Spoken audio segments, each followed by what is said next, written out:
नहीं तो अपने ਜਿਹੜੇ ਬਜ਼ੁਰਗ ਸੀਗੇ ਉਹ ਕਦੀ ਪਿੰਡ ਨੂੰ ਯਾਦ ਕਰਕੇ ਰੋਂਦੇ ਹੁੰਦੇ ਸੀ ਆਪਣੇ ਦੇਸ਼ ਨੂੰ ਉਹ ਤੇ ਬੜਾ ਕਰ ਦਿੰਦੇ ਹਨ ਅੱਛਾ ਵੀ ਦੇਸ਼ ਚੰਗਾ ਹੈ ਚੰਗਾ ਸੀ ਹਾਂ ਅੱਛਾ ਤੇ ਇੱਥੇ ਦੇ ਆਂ ਫਿਰ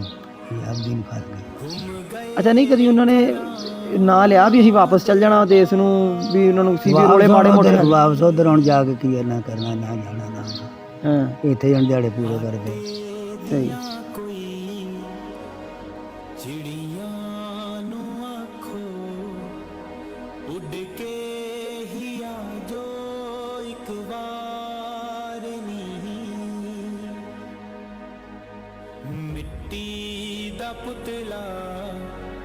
ਹੁਣ ਵੀ ਦੌਰ ਹੈਗਾ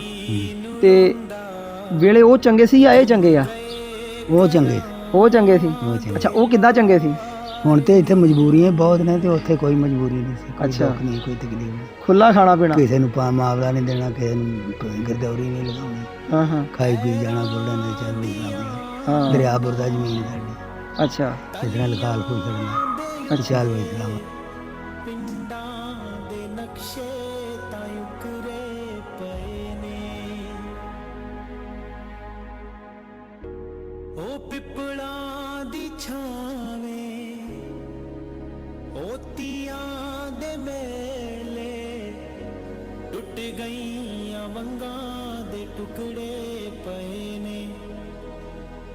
ਧੂੜਾਂ ਦੀ ਕਲਗੀ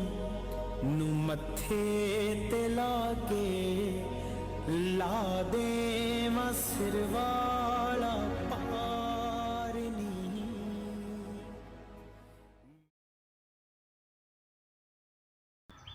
ਜੀ अस्सलाम वालेकुम सत श्री अकाल जी ਤੁਸੀਂ देख रहे हो पंजाबी लोक विचार ਤੇ 1947 ਦੀਆਂ ਵੰਡ ਦੀਆਂ ਕਹਾਣੀਆਂ ਲੈ ਕੇ ਅਸੀਂ ਤੁਹਾਡੇ ਕੋਲ ਹਾਜ਼ਰ ਹੋਈਦਾ ਸਾਡੇ ਨਾਲ ਬਜ਼ੁਰਗ ਮੌਜੂਦ ਨੇ ਇਹਨਾਂ ਨਾਲ ਕਰਦੇ ਆਂ ਗੱਲਬਾਤ 1947 ਦੀਆਂ ਗੱਲਾਂ ਬਾਤਾਂ ਕਰਦੇ ਆਂ ਤੇ अस्सलाम वालेकुम जी ਵਾਲੇਕੁਮ ਅੱਛਾ ਬਜ਼ੁਰਗੋ ਕੀ ਨਾਂ ਤੁਹਾਡਾ ਨੂਰ ਅਹਿਮਦ ਨੂਰ ਅਹਿਮਦ ਹਾਂ ਤੇ ਥੋੜਾ ਉੱਚੀ ਬੋਲਣਾ ਤੁਹਾਡੇ ਅੱਬਾ ਜੀ ਦਾ ਕੀ ਨਾਂ ਸੀ ਰੋਸ਼ਨਦੀਨ ਰੋਸ਼ਨਦੀਨ ਤੇ ਦਾਦਾ ਜੀ ਦਾ ਕੀ ਨਾਂ ਸੀ ਮੀਆਂ ਖਾਂ ਮੀਆਂ ਖਾਂ ਅੱਛਾ ਬਜ਼ੁਰਗੋ ਇਹ ਦੱਸੋ ਕਿ ਤੁਸੀਂ ਇੱਧਰ ਦੇ ਵਸਿੰਦੇ ਸੀ ਜਾਂ ਉਧਰੋਂ ਆਏ ਸੀ ਉਧਰੋਂ ਆਏ ਅੱਛਾ ਉਧਰ ਆਪਣਾ ਕਿਹੜਾ ਜ਼ਿਲ੍ਹਾ ਸੀ ਗੁਰਦਾਸਪੁਰ ਤੇ ਪਿੰਡ ਪਿੰਡ ਮਨਸੂਰ ਹਾਂ ਅੱਛਾ ਇਹ ਜਿਹੜਾ ਪਿੰਡ ਮਨਸੂਰ ਸੀ ਇਹਦੇ ਲਾਗੇ ਤਾਗੇ ਜਿਹੜਾ ਕੋਈ ਪਿੰਡ ਸੀ ਉਹਦਾ ਕੋਈ ਨਾਂ ਚੇਤੇ ਹੈਗਾ ਆਪਾਂ ਨੂੰ ਨਾ ਜੀ ਮੈਨੂੰ ਨਹੀਂ ਪਤਾ ਅੱਛਾ ਇਹ ਕਿਹੜੇ ਦਰਿਆ ਦੇ ਕੰਢੇ ਤੇ ਸੀਗਾ ਰਾਵੀ ਦੇ ਦੱਸਣ ਦਾ ਅੱਛਾ ਦਰਿਆ ਰਾਵੀ ਦੇ ਕੰਢੇ ਤੇ ਸੀ ਕਿੰਨਾ ਕੁ ਆਪਣਾ ਰਕਬਾ ਸੀ ਉਧਰ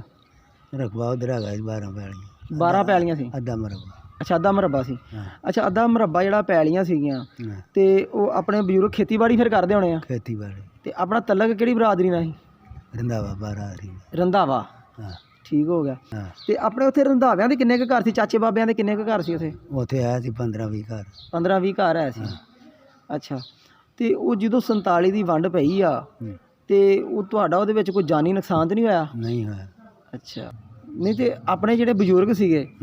ਉਹ ਕਦੀ ਪਿੰਡ ਨੂੰ ਯਾਦ ਕਰਕੇ ਰੋਂਦੇ ਹੁੰਦੇ ਸੀ ਆਪਣੇ ਦੇਸ਼ ਨੂੰ ਉਹ ਤੇ ਬੜਾ ਕਰ ਦਿੰਦੇ ਹਨ ਅੱਛਾ ਵੀ ਦੇਸ਼ ਚੰਗਾ ਸੀ ਚੰਗਾ ਸੀ ਹਾਂ ਅੱਛਾ ਤੇ ਇੱਥੇ ਦੇ ਆਂ ਫਿਰ ਆਪ ਦਿਨ ਫਸ ਗਏ ਅੱਛਾ ਨਹੀਂ ਕਦੀ ਉਹਨਾਂ ਨੇ ਨਾਂ ਲਿਆ ਵੀ ਅਸੀਂ ਵਾਪਸ ਚੱਲ ਜਾਣਾ ਦੇਸ਼ ਨੂੰ ਵੀ ਉਹਨਾਂ ਨੂੰ ਸੀ ਵੀ ਰੋਲੇ ਮਾੜੇ ਮੋਟੇ ਵਾਪਸ ਉਧਰ ਹੁਣ ਜਾ ਕੇ ਕੀ ਨਾ ਕਰਨਾ ਨਾ ਜਾਣਾ ਨਾ ਹਾਂ ਇੱਥੇ ਹੁਣ ਦਿਹਾੜੇ ਪੂਰੇ ਕਰ ਗਏ ਸਹੀ ਅੱਛਾ ਤੇ ਇੱਥੇ ਘਿਆਲੇ ਕਿੱਦਾਂ ਹੈ ਇਸ ਪਿੰਡ ਕਿੱਦਾਂ ਹੈ ਉਹ ਜੀ ਇੱਥੇ ਸਾਡੇ ਜਿਹੜੇ ਵੱਡੇ ਹਨ ਜਾਂ ਹੈਗੇ ਸੀ ਸ਼ਰੀਕੇ ਬਰਾਦਰੀ ਦੇ ਵੱਡੇ ਬੰਦੇ ਹਾਂ ਹਾਂ ਉਹ ਇੱਧਰੋਂ ਫਿਰ ਤੁਰ ਕੇ ਗਏ ਸੀ ਹਾਂ 12 ਲੈ ਕੇ ਫੈਸਲਾਬਾਦੋਂ ਹਾਂ ਹਾਂ ਉਹਨਾਂ ਆਖਿਆ ਉੱਥੇ ਜਾ ਡੇਰੇ ਲਾਉਣੇ ਆ ਠੀਕ ਠੀਕ ਇੱਥੇ ਆ ਡੇਰੇ ਲਾਏ ਉਹਨਾਂ ਨੇ